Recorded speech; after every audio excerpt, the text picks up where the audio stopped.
सोचिए, एक परिवार का अपना घर-बार छूट जाना और उन सारी खौफनाक परिस्थितियों को अपनी मासूम आंखों से देखता एक छोटा-सा बच्चा। आज के इस विश्लेषण में हम एक ऐसी सच्ची और दिल को छू लेने वाली कहानी पर बात कर रहे हैं, जहां मजबूरियां एक परिवार को उनका अपना घर छोड़ने पर विवश कर देती हैं। देखिए, हम सब अक्सर अपनी आम जिंदगी में घर और सुरक्षा जैसे शब्दों का इस्तेमाल बड़े आराम से कर लेते हैं ना, लेकिन जब ये दोनों ही चीजें अचानक छिन जाती हैं, तो जीवन कैसा होता है। आइए एक बच्चे के नजरिए से उस बेबसी, उस दर्द और उसके बाद सामने आए उस अटूट साहस को महसूस करते हैं। अब एक पल के लिए रुकिए और इस सवाल पर विचार कीजिए, एक छोटा बच्चा अपनी पूरी दुनिया के छिन जाने को आखिर कैसे समझता है। हम बड़ों के लिए तो दुनिया बहुत बड़ी है, उलझी हुई है, लेकिन एक बच्चे के लिए, उसके लिए तो उसकी दुनिया बस उसके माता पिता और उसकी वो सुरक्षित चारदीवारी ही होती है। आज की इस कहानी को हम एक छोटे से लड़के खुशांत के नजरिए से देखेंगे। अब बच्चों को अर्थशास्त्र, कर्ज या मौसम विज्ञान तो समझ नहीं आता, राइट? उन्हें बस एक बात समझ आती है, क्या वे सुरक्षित हैं या नहीं। उनके लिए सुरक्षा ही सब कुछ है, लिटरली सब कुछ। और जब वो सुरक्षा अचानक से गायब हो जाए, तो सोचिए उनके नन्हे से मन पर क्या गुजरती होगी। चलिए इस कहानी की शुरुआत से शुरू करते हैं। भाग 1, मिट्टी का खोया हुआ घर, गांव की धुंधली यादें। खुशांत की शुरुआती दुनिया एक छोटे से पर बहुत ही गर्म और सुरक्षित मिट्टी के घर से शुरू हुई थी। ये घर देखने में चाहे कितना भी साधारण क्यों ना हो, लेकिन एक बच्चे के लिए ये किसी आलीशान महल से कम नहीं था। उसके पिता अजय मजदूरी करके अपने परिवार का पेट पालते थे। खुशांत के लिए वो मिट्टी का घर वो इकलौती जगह थी जहां वो एकदम बेफिक्र होकर खेल सकता था, जहां उसे बाहर की तेज बारिश से डर नहीं लगता था और जहां रात को एक सुकून भरी नींद आती थी। कुल मिलाकर यह उसकी एक बहुत ही नॉर्मल और खुशहाल दुनिया थी। लेकिन बड़ों की जो जटिल समस्याएं होती हैं और एक बच्चे का जो सीधा साधा अनुभव होता है, उसमें जमीन आसमान का अंतर होता है। इस कंट्रास्ट को देखिए। सूखे से पहले जहां एक गर्म घर था और पूरी सुरक्षा का एहसास था, वहीं सूखे के बाद घर छिन गया और पहाड़ों में भटकना शुरू हो गया। बड़ों की दुनिया में एक साल बारिश ना होने का मतलब बहुत साफ है, काम बंद होना, कर्ज का पहाड़ बनना और आखिर में साहूकार का घर छीन लेना। लेकिन खुशांत जैसे मासूम बच्चे के लिए साहूकार, सूखा या कर्ज, इन भारी भरकम शब्दों का कोई मतलब नहीं था।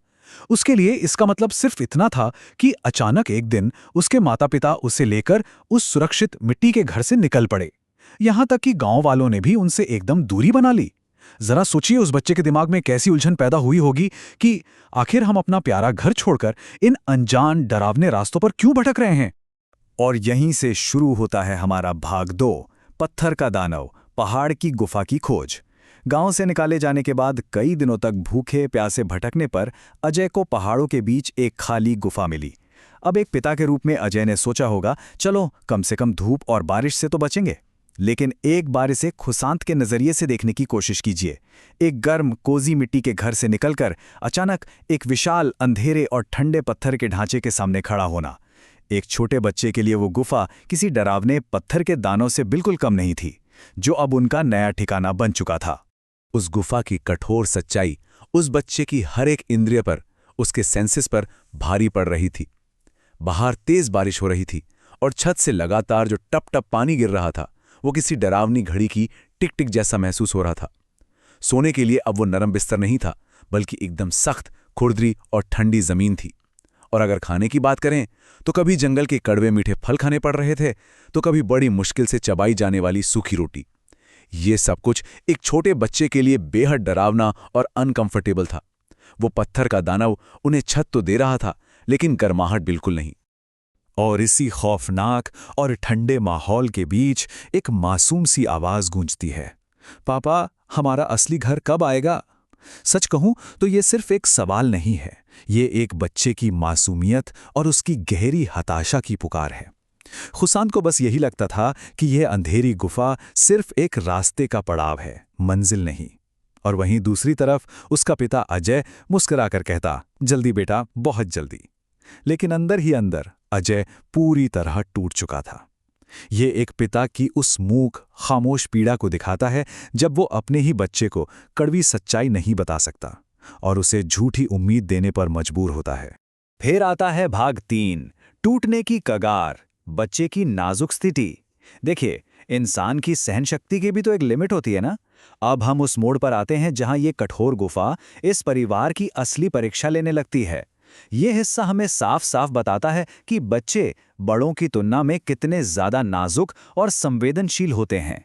अजय और उसकी पत्नी रमीला ने तो शायद अपने हिस्से की ठंड बर्दाश्त कर ली होती, लेकिन एक छोटा सा बच्चा उस पत्थर के दानव का प्रकोप नहीं झेल सका। पहाड़ों की उस सर्द हवा और गुफा की गीली जमीन ने आखिर अपना असर दिखा ही दिया और खुशांत गंभीर रूप से बीमार पड़ गया। यहां आकर हालात पूरी तरह से आउट ऑफ कंट्रोल हो जाते हैं। रमीला के आंसू रुकने का नाम नहीं ले रहे थे।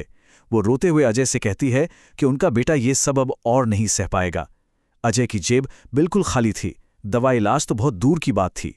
उस रात की जमा देने वाली ठंड ने न केवल उस बच्चे के शरीर को बल्कि एक बेबस पिता के दिल को भी झकझोर कर रख दिया।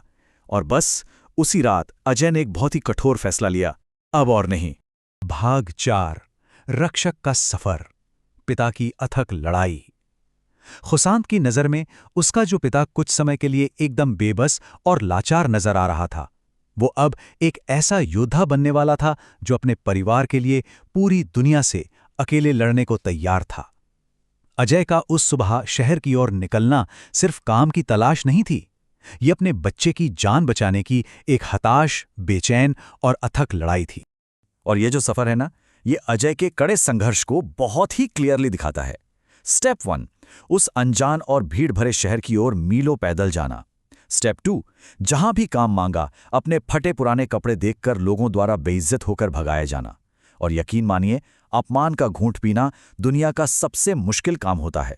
स्टेप 3, आखिरकार एक कंस्ट्रक्शन साइट पर काम मिलना जो इतना थका देने वाला था कि किसी की भी हिम्मत टूट जाए। और आखिरी स्टेप, दिन रात की वो हाड़ तोड़ मेहनत, पसीना और बेतहाशा शारीरिक दर्द।